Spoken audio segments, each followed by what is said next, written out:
안녕하세요. 건강한 라이프 스타일 건라입니다. 이번 시간에는 건강한 라이프 스타일을 위해서 운동을 하다가 한 번쯤은 겪게 되는 부상과 회복 과정에 대해 알아보겠습니다. 부상은 사고와 같습니다. 부상을 당할 것을 미리 알고 당하는 경우는 없습니다. 언제 이런 사고를 당할 수 있는지 알아보고 부상을 당한 경우에 어떻게 건강하게 회복할 수 있는지 알아보겠습니다. 시간이 없으니 요약만 보고 가셔도 좋습니다. 부상을 당하고 어떻게 잘 회복할까 고민하기보다 처음부터 부상을 안 당하면 좋습니다. 부상은 사고라 예상하지 못한 경우에 나에게 찾아오지만 그래도 예방 가능한 방법이 있습니다. 예방하는 방법이 있다고 했는데 왜 부상을 당하는 걸까요? 실제 사례를 들어서 어떻게 사고와 같이 부상이 찾아오는지 그 경우를 같이 살펴보겠습니다. 일단 부상을 당했다면 회복하는 방법이 중요한데요. 너무 당연해 보이지만 이런 기본을 지키지 않고 다시 고강도의 운동을 하다가 또 부상을 당하는 경우를 많이 보았기 때문에 어떻게 하면 같은 부상을 또다시 당하지 않으면서도 빠르게 회복할 수 있을지 알아봅시다. 부상을 예방하는 방법에 대해 알아봅시다.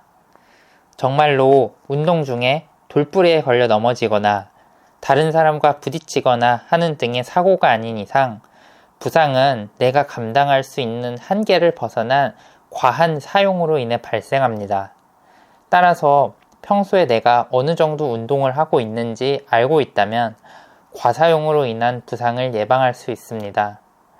예를 들어서 마라톤 풀코스를 뛴 다음에는 일주일 동안은 고강도의 운동을 하지 않는 것이 좋습니다.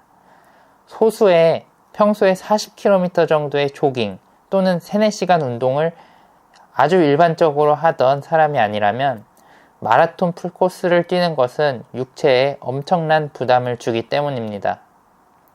발표 마지막 부분인 회복 요령 부분에서 더 설명하겠지만 몸에 아무런 이상이 없더라도 똑같은 운동을 할 때 평소에 퍼포먼스가 나지 않는다면 회복이 필요하다는 신호입니다.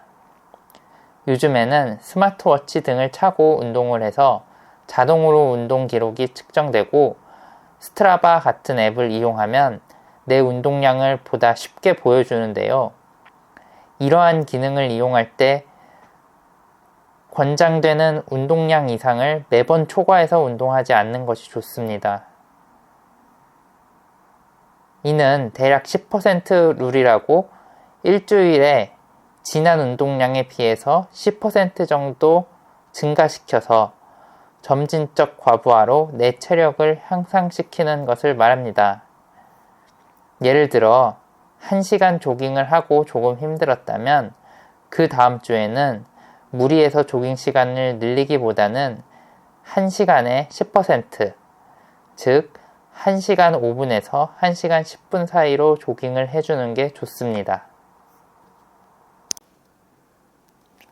이렇게 운동량을 조절해가지고 부상을 예방해본다 하더라도 어쩔 수 없이 운동 중에 부상을 당하게 되는 경우가 있습니다.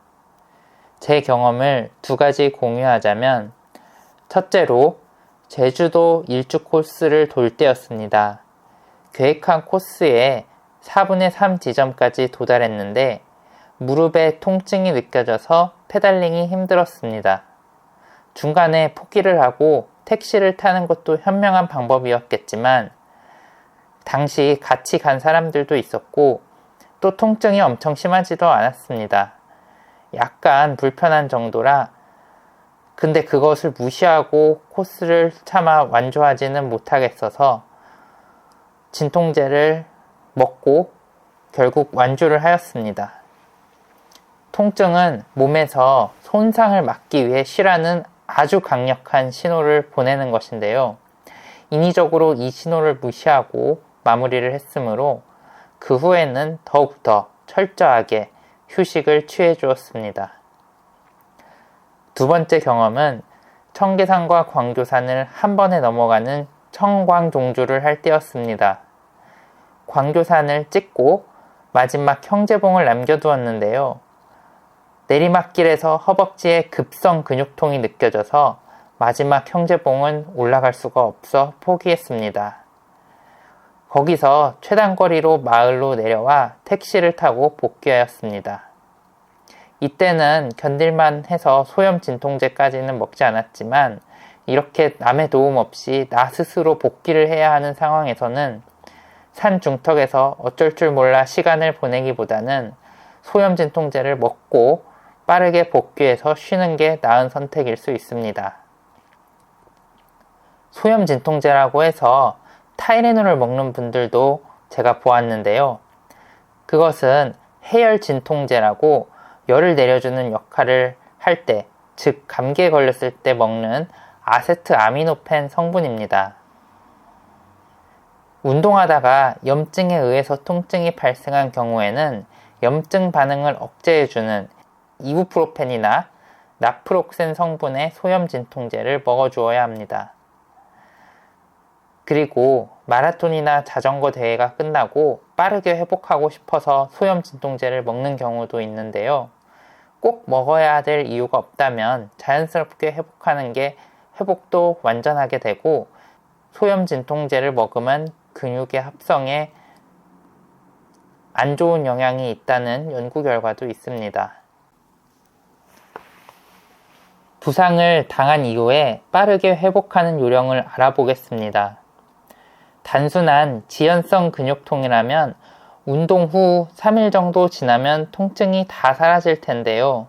사실 지연성 근육통의 경우는 통증이 느껴져도 그냥 운동을 해도 크게 문제가 되지 않습니다. 그러나 과사용으로 인한 급성 근육통이거나 특정 부위에 힘줄 등이 마찰돼서 염증으로 인한 염증성 통증의 경우에는 운동을 하지 말고 3일에서 5일 정도까지는 푹 쉬어주는 것이 중요합니다. 아마 부상을 당한 경우에는 당일이나 그 다음날부터 아프기 시작할 텐데요. 가만히 있어도 아프다면 당연히 운동을 하면 안 되겠지요. 운동을 하면 호르몬이 나오면서 약간의 진통 효과가 있기 때문에 움직이면 괜찮다 또는 리커버리 운동을 해주면 혈액순환이 잘 되어서 더 회복에 좋다 라는 말로 통증이 있거나 몸이 불편한 상태에서도 운동을 계속하는 분들이 있는데요. 이게 회복에 좋은지 저는 잘 모르겠습니다. 일단은 가벼운 운동을 하는데 전혀 통증이 또는 불편함이 느껴지지 않을 때까지 운동을 잠시 쉬어주고 휴식에 온전히 집중해주세요. 모든 통증이 사라진 후 가벼운 운동을 시작해봅니다. 이때부터 리커버리 조깅 같은 운동을 해볼 수 있겠지요.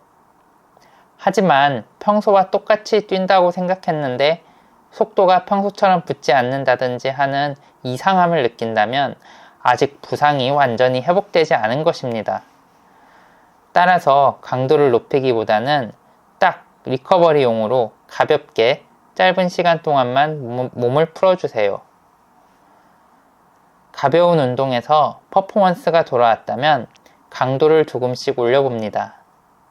강도를 올리면 아직 회복되지 않은 몸의 특정 부분이 느껴질 수가 있는데요. 그렇다면 강도 올리기를 멈추고 그 정도 강도에서 평소 전성기의 퍼포먼스가 날 때까지는 회복에 계속 집중하면서 운동 강도가 더 세지지 않도록 조절해 주세요. 이렇게 단계적으로 몸을 더 많이 써보면서 회복이 되었으면 그 다음 단계로 넘어가고 아직 안 되었으면 그 단계를 유지하거나 더 저강도로 운동을 해주면서 회복에 집중하는 방식으로 2차 부상이나 면역력 저하로 인한 기타 감염 등의 위험 없이 빠르게 회복할 수 있습니다.